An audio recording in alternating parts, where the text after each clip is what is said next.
깨달음을 향해 나아가다 보면 당신이 답해야 할 궁극의 질문은 단 하나입니다. 바로 나는 무엇인가? 라는 질문이죠.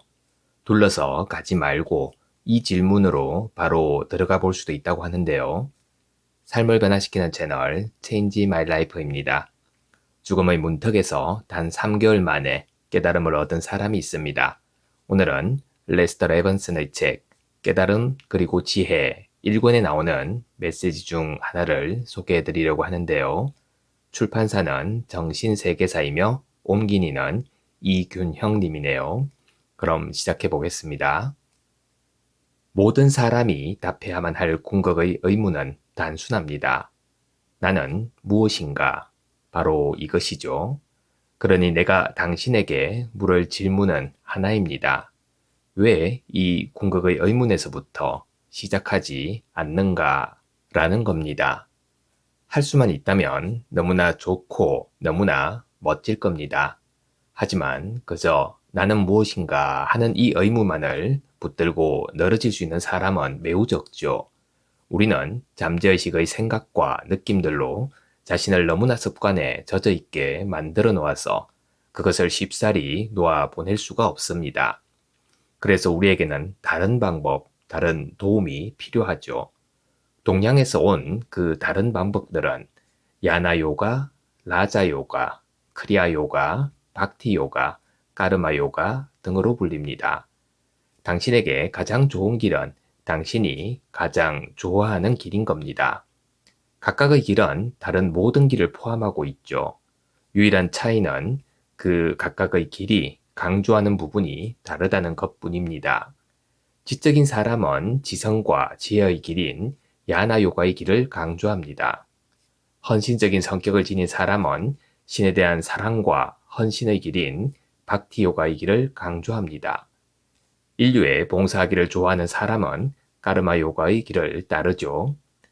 각각의 길은 마음을 고요히 가라앉혀서 본연의 자신인 한계없는 있음을 깨달을 수 있게 해줍니다. 위에 열간 모든 길이 마음의 고요를 이루게 하지만 마음 자체를 직접 다루지 말아야 할 이유는 없습니다. 그것은 다른 어떤 방법보다도 더 직접적이고 실질적이며 효과적이죠. 사실 마음을 직접 다루어 보면 그것이야말로 우리의 모든 의식적, 무의식적 생각의 전부임을 깨달을 겁니다. 그리고 특정한 일에 대한 과거의 이 모든 생각이 결국 어떤 느낌들로 귀결되어 있음을 깨달을 겁니다. 이 느낌들이 이번에는 더 많은 생각들을 부추겨 일으키죠. 그러니 우리의 생각이 느낌의 부추김을 받아 일어난다면 우리의 무한한 있음을 기억해내기 위해 필요한 것은 단지 생각을 일으키는 이 느낌들을 해방시켜 풀어놓는 겁니다. 그러면 마음이 고요히 가라앉고 마음이 고요해지면 본연의 우리 자신인 한계없는 있음이 스스로 자리를 드러내게 될 겁니다. 간단하지 않나요? 존재하는 유일한 창조자는 마음입니다. 이제 세상이라 불리는 이 명명백백한 것을 한번 살펴보죠. 이미 말했듯이 세상은 우리의 마음이 지어낸 것일 뿐입니다. 그것은 외부에 있지 않죠. 그것은 우리 내부에, 우리의 마음 속에 있는 하나의 현실입니다. 당신도 언젠가는 이것을 깨달을 겁니다. 창조는 우리가 마음이라 부르는 것을 먼저 창조함으로써 시작되죠. 마음은 우리의 모든 의식적, 무의식적 생각과 느낌의 합성물인 겁니다. 그리고 우리는 이 마음을 통해 우리의 세상을 창조합니다. 사실 우리에게 일어나는 자질구레한 모든 일은 우리의 마음 속에서 먼저 창조가 됩니다. 우리는 마음 속에서 시간이라는 것을 창조해내는데 이 시간이 우리로 하여금 창조의 과정을 더 알아차리기 어렵게 만들고 있죠. 왜냐하면 지금 생각하면 그 생각의 결과는 훨씬 나중에 일어나기 때문인 겁니다. 하지만 존재하는 유일한 창조자는 마음, 바로 당신의 마음뿐입니다. 신은 창조주일까요? 그렇습니다. 왜냐하면 당신이 창조주이기 때문이죠. 당신이 바로 그분인 겁니다. 당신이 마음을 만들어 놓고 그 마음을 통해 창조합니다. 우리에게 일어나는 모든 일이 우리의 느낌과 사고에서 기인한다는 깨달음은 필요하고 또 좋은 겁니다. 우리에게 일어나는 모든 일은 먼저 우리의 생각 속에서 창조되었죠. 이것을 깨달은 사람은 자신의 문제도 자기가 스스로 창조했음을 깨닫게 됩니다. 그리고 이것이 사실이라면 원하는 것은 무엇이든지 창조할 수 있다는 것을 깨닫고 이후로는 오직 좋은 것만을 창조하기 시작하죠. 하지만 자신이 창조할 수 없는 것이 없다는 사실을 깨닫더라도 당신은 만족을 느끼지 못할 겁니다. 이유는 당신이 자신을 무한한 있음, 즉 일체인 자신으로부터 떼어 놓았기 때문입니다. 그러므로 오로지 무한한 있음인 자신을 인식하고 그것이 됨으로써만 당신은 완벽하게 만족할 수 있게 됩니다. 그러니 아직도 문제가 남아있다면 그것은 오직 당신이 생각으로서 그것을 붙들고 있기 때문인 거죠. 그것은 당신이 놓아보내는 순간 사라져버립니다. 당신이 자신에게는 그게 그렇지 않다고 말한다면 나는 그렇다고 말해주겠습니다. 실상은 당신이 아직도 문제를 붙들고 있으면서 나에게 그게 안 된다고 말하고 있는 것이죠. 문제를 없애려고 애쓰는 것은 문제를 붙드는 겁니다. 무엇이든 없애려고 할 때 우리는 마음속에 그것을 붙들고 있게 되고 그래서 그것이 붙어 있게 만드는 겁니다. 그러니 문제를 바로잡는 유일한 방법은 그것을 놓아 보내는 겁니다. 문제에다 주의를 쏟지 말고 당신이 원하는 것에만 주의를 쏟아보세요. 이 순간부터는 원하는 것만 보고 있으면 그것이 당신이 얻게 될 것의 전부가 될 겁니다.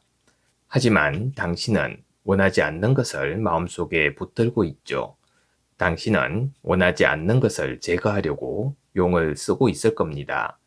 그래서 그것이 당신에게 더욱 붙어 있게 만드는 겁니다.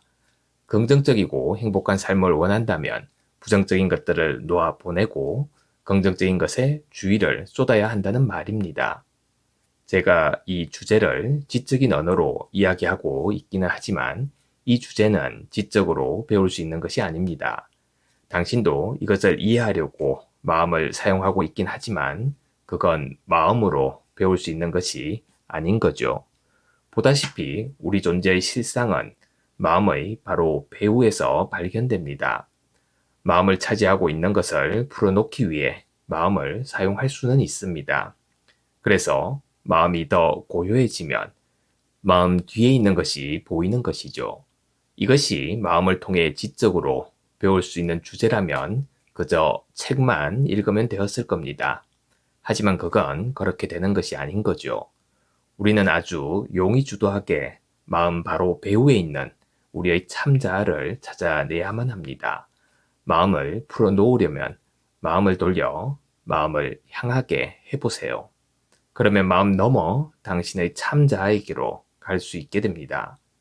이것을 이해하려면 우리 각자가 마음 바로 뒤의 그곳으로 가서 거기에서 그것을 봄으로써 그것을 경험하고 깨닫고 자신의 것으로 만들어야만 합니다. 그러면 알게 될 겁니다. 그러면 우리는 자신이 안다는 사실을 깨달을 겁니다. 그러면 우리는 전지한 영역으로부터 직관적으로 삶을 영위하게 될 겁니다. 말했듯이 가장 높은 경지는 그저 있는 것입니다. 오로지 있을 수만, 그저 있을 수만 있다면 우리는 자신의 무한성을 깨닫게 됩니다. 자신이 곧 만유임을 깨달을 수 있게 되는 거죠. 완벽하게 충만하고 영원히 변함없는 상태에 있을 수 있게 되는 겁니다. 그리고 이 경지는 허무의 상태도 따분한 상태도 아닙니다. 그것은 모두인 만유인 상태, 영구히 완전한 충만의 상태인 거죠. 그리고 이 체험에 도달하면 당신은 자신의 개체성을 결코 잃지 않으리라는 것을 알게 됩니다. 당신의 개체성을 가리킬 때 쓰는 나라는 느낌은 결코 당신을 떠나지 않을 겁니다. 오히려 그 느낌은 확장되어 가죠. 자신의 참모습을 발견할 때 일어나는 일은 다음과 같습니다. 다른 이들도 당신임을, 당신이 곧 그들임을 깨닫기 시작합니다. 당신과 내가 하나임을, 오로지 하나밖에 존재하지 않음을 깨닫기 시작하죠. 그리고 당신이 지금, 그리고 늘 그 하나요, 한계없는 찬란한 있음임을 깨닫게 되는 겁니다. 감사합니다. 매일 아침 소중한 메시지를 전해드립니다. 구독과 좋아요 그리고 채널의 멤버십 가입도 부탁드립니다.